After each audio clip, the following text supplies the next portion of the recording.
नमस्कार सांगमाने तुला राशि 2026 मसीह आपणकर कौन राशिफल रही आसतु जाना 2026 मसीहा तुला राशि जातकों समतुलन संपर्क और उन्नतिर वर्ष हेब।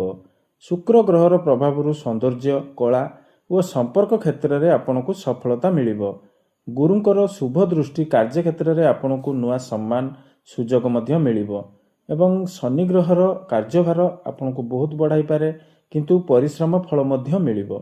राहु केतु उभयंकर प्रभाव आपण मनरे द्वंद्व एवं भ्रम चिंताधारा आसीपे।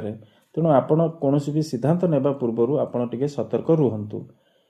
चित्रा नक्षत्र स्वाति नक्षत्र और विशाखा नक्षत्र जातकों 2026 वर्ष बहुत शुभफल आणिब।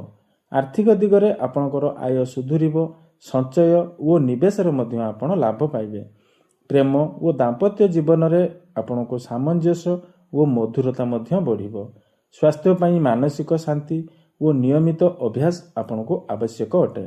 समग्र 2026 वर्ष आपण को सठिक समतुलन और सकारात्मक भावना आपण को अनेक गुड़िए सफलता आनीदेव।